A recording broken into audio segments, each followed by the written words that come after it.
नमस्कार दोस्तों, आप सभी लोगों का इस नए वीडियो में स्वागत है। तो गाइज आज की इस वीडियो में हम बात करने वाले हैं आपके टिफर फिजिक्स के प्रीवियस ईयर क्वेश्चंस। ठीक है, तो इस वीडियो में हम प्रीवियस ईयर क्वेश्चंस को सॉल्व करेंगे जो कि आप सभी के लिए काफ़ी इंपॉर्टेंट है और इन सब टॉपिक्स पे काफ़ी सारे क्वेश्चंस आ चुके हैं गाइज। ठीक है, तो ये टॉपिक आप ज़रूर पढ़िएगा, इसके बारे में डिटेल में भी आप पढ़ सकते हैं जिससे कि आपकी बहुत हेल्प होगी। इन टॉपिक में बहुत बार क्वेश्चंस आपके रिपीट होते हैं, तो जो मैं क्वेश्चंस कराते जाऊं, ठीक है ना, जो टॉपिक या क्वेश्चन का टच करता हूं उस टॉपिक को आप जरूर पढ़िएगा गाइस। ठीक है ना, उस पर भी आपके बहुत सारे लेक्चर्स हमारे चैनल पे मिल जाएंगे। आप चैनल पे जाइएगा, अपनी प्लेलिस्ट को चेक कर सकते हैं। आपकी क्लासिकल मैकेनिक्स, इलेक्ट्रॉनिक्स, आपके मैथमेटिकल फिजिक्स, इलेक्ट्रोमैग्नेटिक थियरी, हर एक प्लेलिस्ट आपके लिए यूजफुल है। हर एक लेक्चर आपके लिए बढ़िया तरीके से डिजाइन किया गया है। आप जाके यहाँ पे फ्री में तैयारी कर सकते हैं गाइस। ठीक है, चैनल पे जाइए, विजिट कीजिए और चलिए इस वीडियो को शुरू करते हैं। ठीक है, उससे पहले अगर हम आगे बढ़े गए, अगर आप चैनल पर नए हैं, चैनल को सब्सक्राइब जरूर कर लीजिएगा। आपको पास में दिखने वाले बेल आइकन को भी प्रेस कर लेना है जिससे कि आपको अपडेट्स हमेशा मिलती रहे। चलिए, तो आपके जो भी प्रीवियस ईयर क्वेश्चंस होंगे गाइस, आपके सॉल्यूशंस हम बताएंगे, आपके टिप्स एंड ट्रिक्स, जो भी आपके स्ट्रैटेजीज होंगी, कैसे आप तैयारी कर सकते हैं अपने एग्जाम के लिए, ये सब चीजें भी हम साथ ही साथ क्लियर करते रहेंगे गाइस। ठीक है ना। चलिए, आपकी स्क्रीन में पहला क्वेश्चन ये रहा, सॉल्व करिए इस क्वेश्चन को। क्या बोलता है ये क्वेश्चन को एक बार पढ़ लीजिए, फिर समझ लीजिए, फिर उसके बाद वीडियो को रोक लीजिए, सॉल्व कीजिए, फिर देखिए आपका आंसर सॉल्यूशन मैच कर रहा है कि नहीं कर रहा है। ठीक है ना, इस तरीके से आप अपनी तैयारी कर सकते हैं गाइस। ऐसे प्रैक्टिस आपके क्वेश्चंस बहुत सारे हैं, आपके टॉपिक वाइज सारे प्रैक्टिस आपको मिल जाएगा हमारे चैनल पे। प्लेलिस्ट सबके लिए अवेलेबल है, जाइए चैनल पे जरूर विजिट करिएगा। अगर आप हमें पहली बार देख रहे हो, अगर आप पहले से जानते हो, फिर तो यार स्टार्टिंग से फिर से देख लो, एग्जाम में क्रैक कर सकते हो। यहाँ पे जितना भी कंटेंट अवेलेबल है उसके माध्यम से। चलिए, तो बात करते हैं यहाँ पे। अगर देखा जाए पहला क्वेश्चन जो भी है, a particle of mass m moving in one dimensional, ठीक है ना, dimension x is subjected to the Lagrangian. तो अगर मैं बात करूँ गाइस, हमारे पास एक पार्टिकल है जिसका मास m है और वो आपका एक डायमेंशन में मूव कर रहा है। और वो एक डायमेंशन क्या है, तो x उसकी एक डायमेंशन है जिसमें कि वो मूव कर रहा है, पार्टिकल ऑफ मास m। ठीक है, और वहां पे जब वो मूव कर रहा है ना, तो उसकी लैग्रेंजियन आपको दे रखी है गाइस। लैग्रेंजियन आपको पता है ना, लैग्रेंजियन की अगर हम बात करते हैं, हमने पढ़ा है guys, L is equal to T minus V आपके पास होता है। L is equal to T minus V, T मतलब काइनेटिक एनर्जी, वी मतलब पोटेंशियल एनर्जी, ये चीजें होती हैं, इसको हम जानते हैं। उसके बाद अगर हम बात करते हैं यहाँ पे L इज आपके पास क्या दे रखा है, 1/2 m x dot minus lambda x, ठीक है, का whole square, where lambda is the real constant आपके पास दे रखा है। If it starts at the origin at t is equal 0। अब ये बात करते हैं गाइस, ये आपका ओरिजिन t इज इक्वल 0 से स्टार्ट हो रहा है, ओरिजिन से है, और आपका t इज इक्वल 0 से शुरुआत हो रहा है। Its motion correspond to the equation. अब यहाँ पे बात हो रही है गाइस कि यहाँ पे अब आपका जो भी मोशन है करस्पॉन्ड टू द इक्वेशन। अब किस इक्वेशन को वो आपका करस्पॉन्ड करेगा, तो हमें यहाँ पे एक इक्वेशन निकालना है गाइस। इसका जो मोशन है आपका t इज इक्वल 0 से ओरिजिन से शुरुआत हो रही है, डायमेंशन में मूव कर रहा है। अब जो भी है, अब आपको सोचना है कि हमें यहाँ पे वैल्यू किस चीज की निकालनी है। वैसे अगर हम बात करें, आपको हिंट दे रखी है, जैसे a is equal to constant यहाँ पे है, जो कि हम यूज करेंगे आगे जाके, ठीक है ना, अपने क्वेश्चंस में। और आपके जो ऑप्शंस है ना गाइस, यहाँ पे फाइनल में तो आपका आंसर जो भी है ना गाइस, देख रहे हो यहाँ पे a आ रहा है ना, तो a आपका क्या है, कांस्टेंट ही है आपके पास। तो हमें यहाँ पे x की वैल्यू निकालनी है। अब आप सोचिए, मेरे पास लैग्रेंजियन इक्वेशन ऑफ मोशन है और मैं उससे a तक या फिर x तक मैं कैसे पहुंच सकता हूं, क्योंकि आप ही देखिए, अगर मैं लैग्रेंजियन की बात करूं, और लैग्रेंजियन में तो आपने देखा है L is equal to T minus V, यहां से हम कैसे जा सकते हैं। लेकिन एक चीज है जो कि आपको सोचने में मजबूर कर देगी, इक्वेशन। अब लैग्रेंजियन मेरे को दिख रहा है और इक्वेशन, मतलब आपको सोच लेना है कि हमें लैग्रेंजियन और क्या, लैग्रेंजियन इक्वेशन ऑफ मोशन हमें यूज करना है। ठीक है, मोशन है यहाँ पे, इक्वेशन है यहाँ पे, और ये आपका लैग्रेंजियन, तो लैग्रेंजियन इक्वेशन ऑफ मोशन हम यहाँ पे यूज करने वाले हैं। अब ये मैं बात करें गाइस, इसका सॉल्यूशन चलिए देखते हैं, बताता हूं मैं आपको कैसे हम वहां तक पहुंचेंगे। सबसे पहले अगर बात करें तो जिनका भी ऑप्शन डी आया है उनका ऑप्शन करेक्ट है गाइस। ठीक है, आपके पास x is equal to a sin hyperbolic lambda t आपके पास है, ये आपका करेक्ट आंसर आएगा। चलिए देखते हैं कैसे लाते हैं। सबसे पहले अगर बात करें, जो आपके पास लैग्रेंजियन है ना, L इज इक्वल टू 1/2 आपका m x dot minus lambda x का होल स्क्वायर, ये आपके पास गिवन है। अब यहाँ पे मैंने आपको बोला कि according to Lagrangian equation of motion हमें यूज तो करना पड़ेगा, ये तो हम लेके चलेंगे। आपका d by D T del L upon में del X dot minus del L upon में del X is equal to 0, ये भी हम यूज करने वाले हैं, ऑब्वियस सी बात है।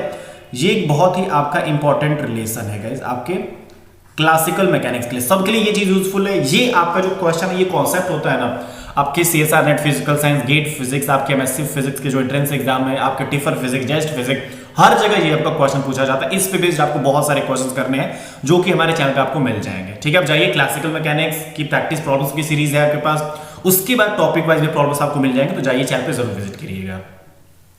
उसके बाद हम बात क्या करते हैं यहाँ पे, जो भी आपके पास d/dt है ना, आपका जो भी अब L है उसको दो बार में डिफरेंशिएट करना पड़ेगा। पहली बार जैसे कि जो L है मेरा, मैं इसको x डॉट के रिस्पेक्ट में डिफरेंशिएट करता हूँ। x डॉट के रिस्पेक्ट में अगर डिफरेंशिएट करता हूँ तो ये मेरा del L upon del x dot, तो ये मेरे पास वैल्यू आ जाती है गाइस, कर सकते हैं। उसके बाद अब ये जो मेरे पास L है ना, इसको मैं x के रिस्पेक्ट में डिफरेंशिएट करता हूँ, तो मेरे पास क्या आ जाएगा, माइनस आ जाएगा, minus m x dot minus lambda x, तो ये माइनस माइनस प्लस आपका इज इक्वल टू 0। अब यहाँ पे देखते हैं गाइस, इसको मैं दो बार डिफरेंशिएट करता हूँ, ये तो अब एक बार और अप्लाई होगा ना, तो आप देख सकते हो एक आपका फंक्शन ये, एक आपका फंक्शन ये, तो आप ऐसे अप्लाई कर सकते हैं। आपका इसमें फिर मल्टीप्लाई कर लेता हूं, m आपका कॉमन दिख रहा है, तो मैं दोनों साइड कटा दूंगा, काम खत्म कर दूंगा। ठीक है, अब यहाँ पे इसको थोड़ा सा सिंप्लीफाई कर लेते हैं। क्या दिखता है मेरे पास, ये जो वैल्यू है आपकी कट जाती है, यहाँ पे देख रहे हो यहाँ पे x double dot minus lambda square x is equal to 0। अब ये कहाँ से आया, ठीक है चलिए बताता हूँ। ये जो आपका स्टेप है गाइस, ये जो आप स्टेप यहाँ से शुरू कीजिए, जैसे कि आप इसको लिख सकते हो ना, डी स्क्वायर एक्स अपॉन में D X square minus D T square, T के रिस्पेक्ट में यहाँ पे डिफरेंस है, lambda square X is equal to 0। या फिर अगर हम बात करें, ये आपका नाम डी स्क्वायर एक्स माइनस, ये आपके पास है, ठीक है, यहाँ पे D is equal to D by D T, D square is equal to D square upon में, ये आपका एक डिफरेंशियल ऑपरेटर है गाइस। ठीक है, ये सब चीजें हैं ना, आप देख सकते हैं इसको। उसके बाद अगर मान लीजिए बात करते हैं यहाँ पे, इसमें से हम अब ये आपका सेकंड ऑर्डर डिफरेंशियल इक्वेशन है, तो अपना ऑक्सिलरी इक्वेशन बना सकते हैं यहाँ पे, जैसे कि मान लीजिए D square minus lambda square तो आपको दिख ही रहा है, तो ऑक्सिलरी इक्वेशन मतलब M square is equal to lambda square, मतलब कि आपके पास M is equal to plus minus lambda, तो यहाँ पे m1 is equal to lambda है, m2 is equal to minus lambda है गाइस। ठीक है, तो ये क्या है गाइस, आपके रूट्स हैं आपके सेकंड ऑर्डर डिफरेंशियल इक्वेशन में। आपको मैंने कॉन्सेप्ट बहुत सारे बता रखे हैं, इसके भी वीडियो है आपके पास, सेकंड ऑर्डर डिफरेंशियल इक्वेशन का भी मैंने प्लेलिस्ट बना रखी है, उसकी भी वीडियो जाके देखिएगा उसको।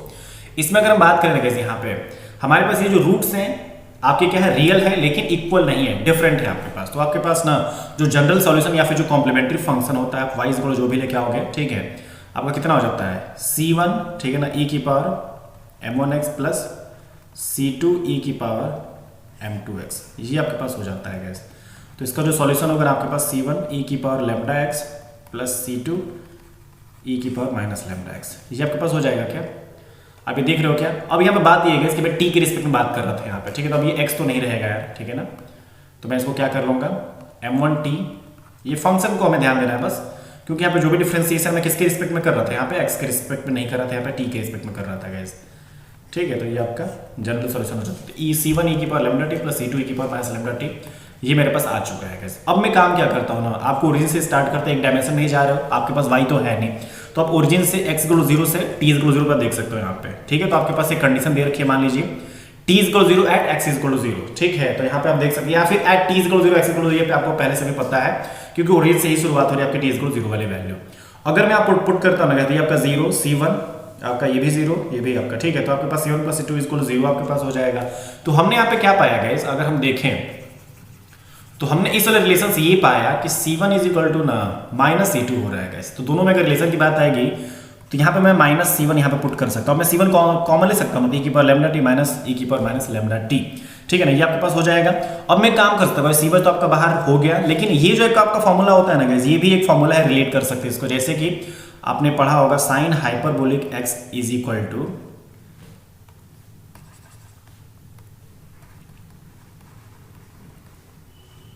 e की पावर x माइनस e की पावर माइनस x बाई 2, ये आपने पढ़ा होगा गाइस। ठीक है, तो वही चीज़ है हमारे पास, बस ये एक्सपोनेंशियल पोर्शन दिया रखा है, तो हमारा 2 साइन हाइपरबोलिक x हो जाएगा। मतलब यहाँ पे अब x तो है नहीं, यहाँ पे हमारे पास लेमडा टी है गाइस यहाँ पे, तो हम इसको 2 साइन हाइपरबोलिक लेमडा टी बोल सकते हैं, 2 तो आपके पास है ही। और ये जो 2c1 है मैं इसको a कांस्टेंट से सपोज कर लेता हूँ, क्योंकि मेरे पास क्वेश्चन में ऑलरेडी a दिया गया है, ठीक है, जबकि a की जगह बात करें ना तो आपका 2c1 sine hyperbolic lambda T होना चाहिए। तो ये आपके x की वैल्यू है गाइस यहाँ पे, ठीक है ना। और ये जो भी है ना, आपने जो डिफरेंशियल इक्वेशन भी सॉल्व करा है, ये भी आपका x के रिस्पेक्ट में बात हो रही थी यहाँ पे ना, ठीक है ना। अब x वाले का तो कर नहीं रहे थे यहाँ पे, ठीक है, हम यहाँ पे एक्स डायरेक्शन में जा रहे थे, तो जिस भी डायरेक्शन में जाएगा तो उसी का तो वैल्यू हम निकालेंगे यहाँ पे, ठीक है।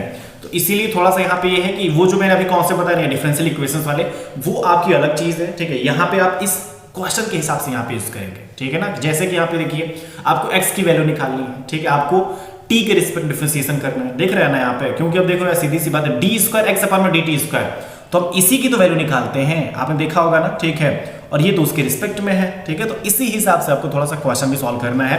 तो आपने देखा एक क्वेश्चन में हमने लैग्रेंजियन इक्वेशन ऑफ मोशन पढ़ा, अपना सेकंड ऑर्डर डिफरेंशियल इक्वेशन भी पढ़ा, तो ये सारे कॉन्सेप्ट एक ही में कंबाइंड है। तो बहुत बढ़िया ये क्वेश्चन है गाइस, आप इसको जरूर ध्यान से कर लीजिएगा, लास्ट तक इस क्वेश्चन को एक एक चीज फिर से रिवाइज करके देखिएगा, ठीक है ना। ये तो आपका मान लीजिए एक सिंपल सा एक डिफरेंशियल इक्वेशन बन गया। मान लीजिए यहाँ पे ना सेकंड ऑर्डर डिफरेंशियल इक्वेशन में पर्टिकुलर इंटीग्रल भी आ जाता तो भी हमें करना पड़ता है ये सब चीजें, ठीक है। तो ध्यान रखिएगा, बहुत सारे इसमें चेंजेस हो सकते हैं, आपके डिफरेंट कंडीशंस यहाँ पे यूज की जा सकती हैं, जरूर ध्यान रखिएगा।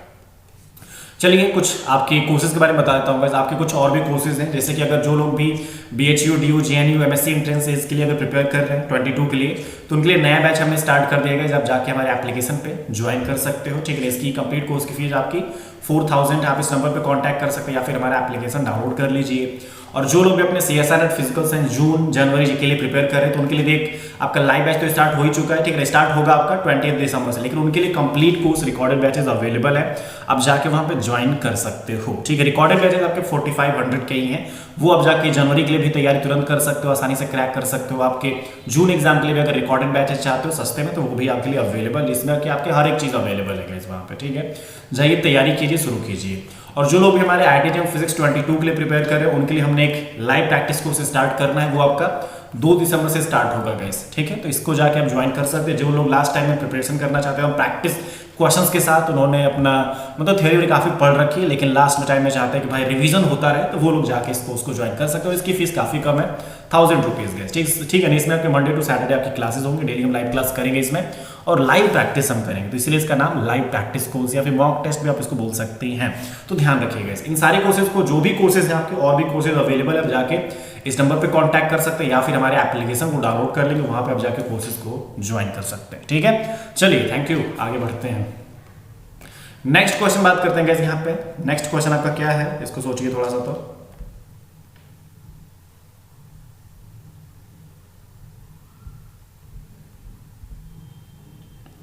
इस क्वेश्चन में बात करते हैं, कुछ तो है ही नहीं यहाँ पे, बुलियन एक्सप्रेशन वाले तो टर्म्स जो भी क्वेश्चन तो बहुत आसान होते हैं आपके।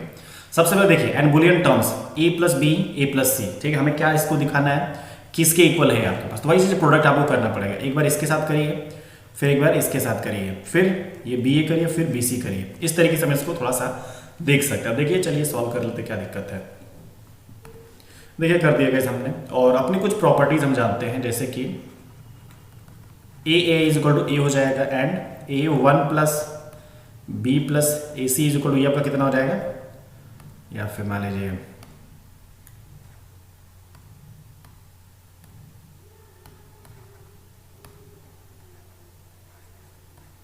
कुछ भी हो यहाँ पे, ठीक है। कोई भी वैल्यू है आपके पास मान लीजिए, तो अगर कोई भी आपके वैल्यू दिख रही है वहां पे 1+ दिख रहा है, तो उसकी वैल्यू आपके पास 1 ही होती है, ठीक है ना। तो ये पूरी वैल्यू कितनी हो जाएगी, 1 × यहाँ पे a गाइस, ठीक है। तो यहाँ पे देख सकते हो, इसको हम a बोल देंगे। ध्यान रखिएगा, आपको कभी भी ये सब चीजें याद रखनी है, आपको बस ये बोल देना है 1 + a + b = 1 आपका आंसर होगा, ठीक है ना। ध्यान रखिएगा, कभी भी आपका ये सही माना जाएगा, क्लियर ना। अब देखिए, अब यहाँ पे अपनी प्रॉपर्टीज को यूज कर देना होगा, जैसे कि अब आप देख सकते हो a तो a आ जाओ, आपका हो जाता है AC, ये आपका AB और ये आपका BC। तो मैं इनमें से तीनों उसमें से ना a कॉमन लेता हूँ, a1 + c + b और ये BC, तो ये आपका तो a हो जाता है और ये आपका BC, तो a + b आपका करेक्ट आंसर हो जाता है गाइस। a + BC कौन सा है, आपका D वाला करेक्ट आंसर होता है।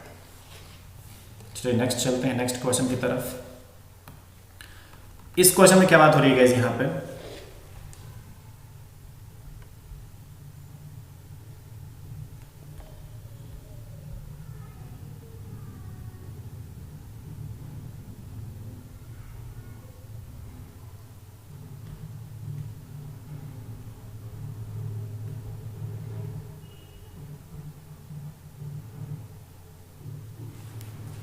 देखिए क्वेश्चन में है गाइस यहाँ पे आपके पास, अगर देखा जाए क्वेश्चन की तरफ थोड़ा सा नजर डाल के, तो इसमें ये है ना कि consider dipole antenna with length L, charge Q and frequency omega the power emitted by the antenna at large distance R is P. अब यहाँ पे ये है कि डिस्टेंस आर पे लार्ज डिस्टेंस आपके पास आ रहे तो वहाँ पे उसका जो भी पावर इमिट हो रहा है वो आपका पी है गाइस, इसके लिए, ठीक है। लेकिन अब मैं क्या करता हूँ ना, पहले एल था ये आपका जो भी लेंथ था, वो इस लेंथ को मैं √2L कर देता हूँ, ठीक है। नई वाली जो भी हम पावर इमिशन लिखेंगे उसका जो भी आपके पास चाहे क्यू था मैं उसको इंक्रीज करके क्या कर देता हूँ √3Q कर देता हूँ। जो मेरे पास फ्रिक्वेंसी ओमेगा थी अब मैं स्क्रीन कर देता हूँ, इंक्रीज करके उसको क्या कर देता हूँ √5 ओमेगा कर देता हूँ।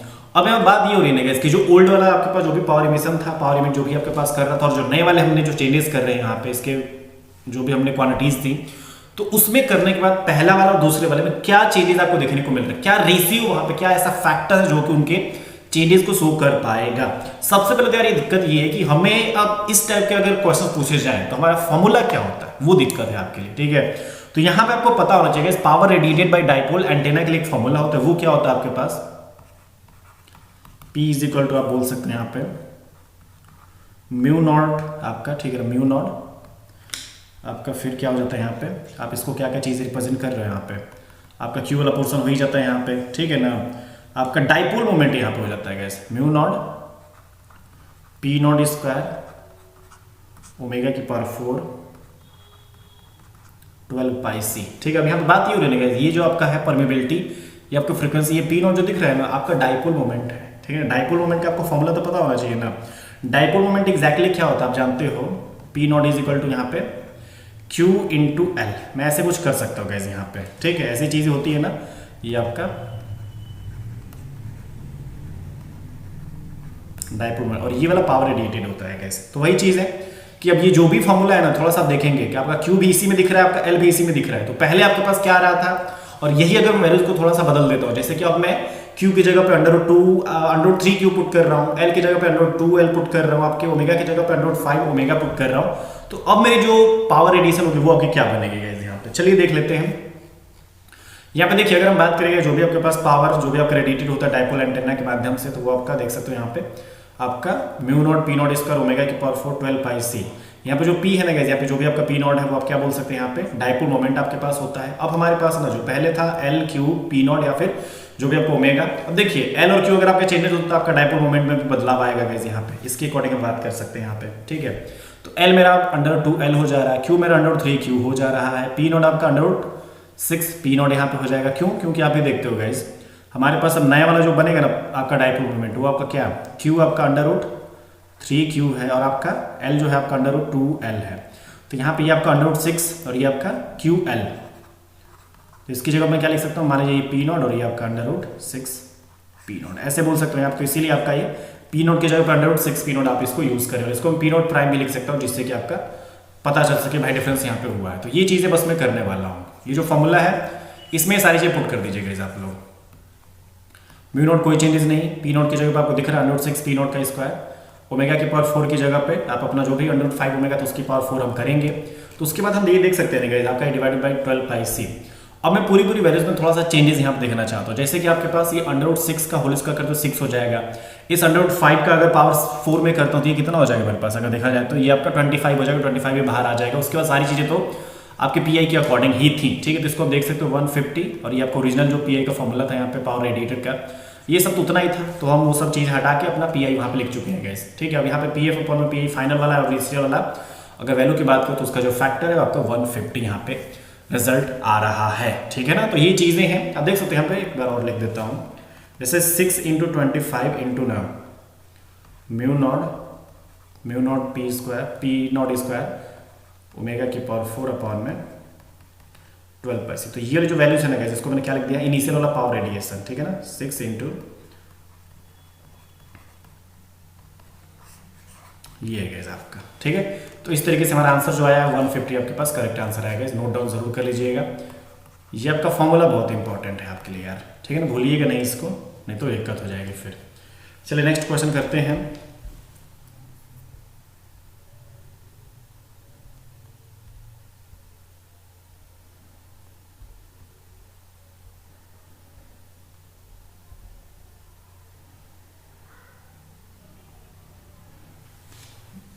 देखिए इस क्वेश्चन में क्या दिया गया है यहाँ पे, calculate the self energy in joules of a spherical conductor of radius 8.5 centimetre which carries a charge 100 micro coulomb. ये चीज़ है, तो हम यहाँ से क्या कर सकते हैं, बात करें तो हम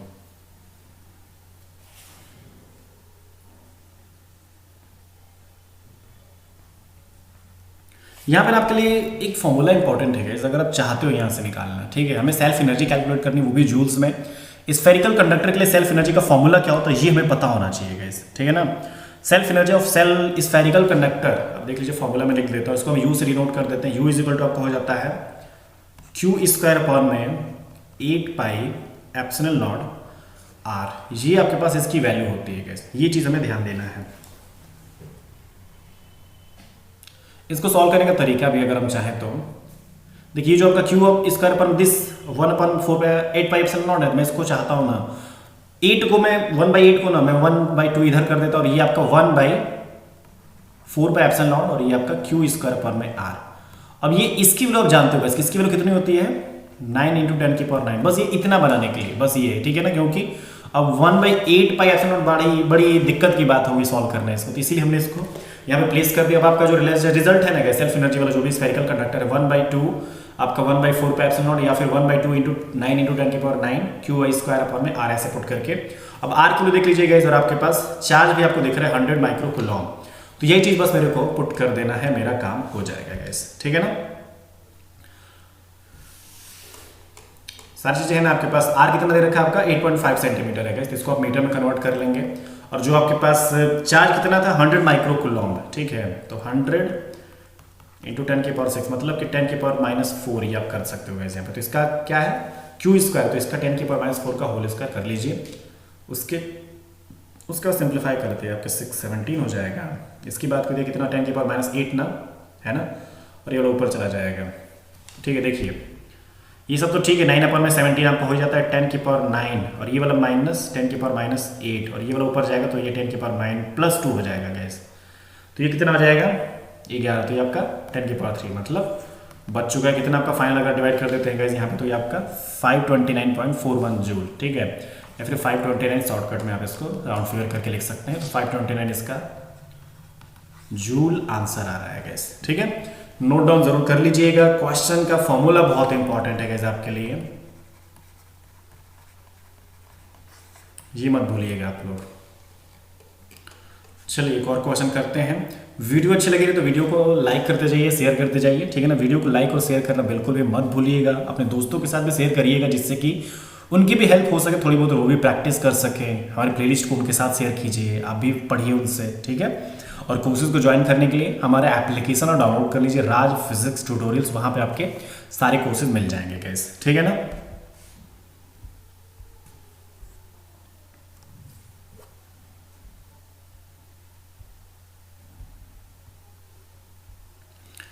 चलिए अगर हम इसकी बात करें गाइस, यहाँ पे क्वेश्चन काफी लंबा चौड़ा है। A heat engine is operated between two bodies that are kept at a constant pressure, ठीक है। तो हमारे पास एक हीट इंजन है जो कि आपके दो बॉडीज के बीच में आपका क्या कर रहा है, ऑपरेट किया जा रहा है। और जो दोनों बॉडीज है अब यहाँ पे क्या है आपके पास, एक तरीके से ना दोनों के बीच में जब ऑपरेट किया जाए तो जो आपका हीट इंजन है कांस्टेंट प्रेशर हम उसको रखने के काम कर रहे हैं, ठीक है ना, मतलब कांस्टेंट प्रेशर पे हमने रख रखा है यहाँ पे। The constant pressure heat capacity CP of the reservoir is independent of the temperature. अब हम यहाँ पे भी दे रखा है ना कि जो भी आपका कांस्टेंट प्रेशर है, आपकी हीट कैपेसिटी जो भी आपकी सीपी होती है एट कांस्टेंट प्रेशर ना, तो अब ये क्या है ना आपके इंडिपेंडेंट ऑफ टेम्परेचर, टेम्परेचर के यहाँ पे कोई इफेक्ट नहीं पड़ रहा है। Initially the reservoirs are that temperature 300 kelvin and 402 kelvin. अब ये मैं बात करें ना जो भी आपके पास रिजर्वायर्स थे, ठीक है, स्टार्टिंग में बात करें तो इनिशियली ये दोनों आपका एक आपका 300 केल्विन पे था और एक आपका फाइनल वाला आपका एक लास्ट वाला ना 402 केल्विन के आपके था यहाँ पे, ठीक है। इनिशियल और फाइनल आप देख सकते हैं यहाँ पे। If after some time come to the common final temperature TF the process remain adiabatic. अब यहाँ बात ये हो रही है इसकी स्टार्टिंग तो 300 और 402 से हुई थी, और कुछ टाइम बाद ऐसा होता है कि ये दोनों एक फाइनल टेम्परेचर, ठीक है, इक्विलिब्रियम टेम्परेचर TF पे आने की जरूरत है, मतलब इनकी कोशिश कर होती है और ये आ भी जाते हैं। तो इस दौरान ना मतलब इस प्रोसेस के दौरान जो भी आपका प्रोसेस था वो क्या है, इस दौरान आपका पूरा एडियाबेटिक था। What is the value of TF in kelvin. तो हमारे पास ये बात हो रही है इसकी 300 कैल्विन से 400 कैल्विन जो भी आपका 402 पहुंचा है, कुछ टाइम बाद ये कैसे आपके फाइनल टेम्परेचर दोनों ये कॉमन एक टेम्परेचर पर कैसे आ सकते हैं, ये हमें बताना है। TF की वैल्यू कैलकुलेट करनी है। अब आपको ये सोचना है कैसे हम कर सकते हैं। देखिए ये जो पूरा खेल है आपके अपने एंट्रोपी पे बेस्ड है, ठीक है। एंट्रोपी के जितने भी अगर फॉर्मूलाज हैं हम चाहें तो एंट्रोपी को अपने हीट, अपने सेकंड लॉ ऑफ थर्मोडायनेमिक्स पढ़ा है ना, वहाँ पे TdS इज इक्वल टू होता है ना, dQ is equal to TdS। तो वहाँ पर ds इज इक्वल टू जानते हो Q अपॉन dQ अपॉन में T, वहाँ पे हम इंटीग्रेशन करके S निकाल सकते हैं, S is equal to integration of dQ upon में T। तो वही चीज़ है, दो कंडीशन के करेंगे, एक बार अपना 300 वाले और फाइनल तक, उसका एक 402 वाले फाइनल तक, ये ऐसे करेंगे गाइस हम यहाँ पे, ठीक है ना।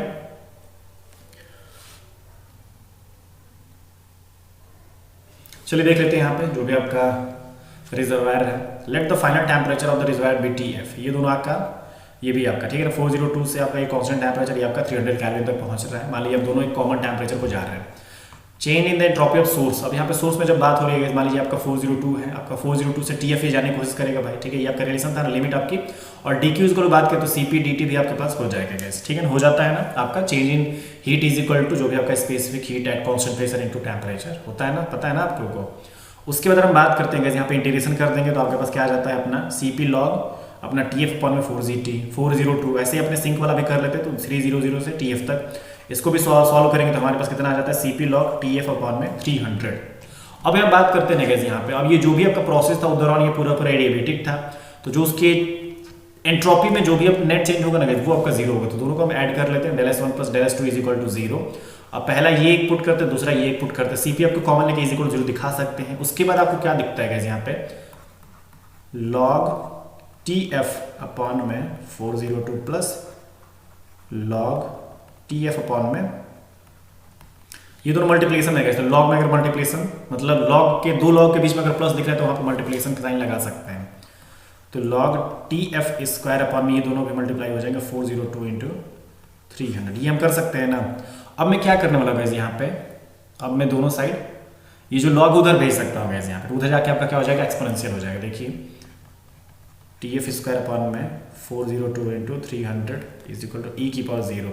अब ई की पावर 0 की वैल्यू 1 तो आपका TF square is equal to कितना 402 इंटू 300, या फिर TF is equal to under root 402 into 300। तो इस तरीके से मैं अपना आंसर कैलकुलेट करके ला सकता हूँ। कितना आया फाइनल हमारा टेम्परेचर 347.27 केल्विन आपके पास करेक्ट आंसर आ जाता है गैस, ठीक है। तो इस तरीके से आप अपनी वैल्यूज को सॉल्व कर सकते हैं। जो भी मैंने कॉन्सेप्ट यूज करे हैं जरूर आप यूज करिएगा। ऐसे बहुत भी क्वेश्चंस और भी क्वेश्चंस को सॉल्व करेंगे, ऐसे हम ऑलरेडी बहुत सारे इस पे बेस्ड क्वेश्चंस सॉल्व करा चुके हैं, तो जाइए चैनल पे प्लेलिस्ट को चेक कीजिएगा, ठीक है। ऐसे और भी आपके लेक्चर्स आते रहेंगे और भी हम प्रीवियस क्वेश्चंस को आपके सॉल्व करेंगे टिफर के। अगर आपको वीडियो पसंद आई तो वीडियो को लाइक कर दीजिए, शेयर कर दीजिए अपने दोस्तों के साथ, ठीक है ना। अगर आप चैनल पर नए तो चैनल को सब्सक्राइब कर लीजिए, और अगर हमारे कोर्सेज को ज्वाइन करना चाहते हैं, अगर आप IIT JAM CSIR and physical science GATE physics आपके वैसे फिजिक्स एंट्रेंस एग्जाम के लिए प्रिपेयर कर रहे हैं तो फिर जाइए हमारे एप्लीकेशन पे राज फिजिक्स ट्यूटोरियल्स एप्लीकेशन डाउनलोड कीजिए, ठीक है, या फिर इस नंबर पे कांटेक्ट कर दीजिए, या फिर आपको लिंक वहाँ पे एप्लीकेशन की हमारे इस वीडियो को डिस्क्रिप्शन बॉक्स में मिल जाएगी गाइस। चलिए thank you so much, bye bye.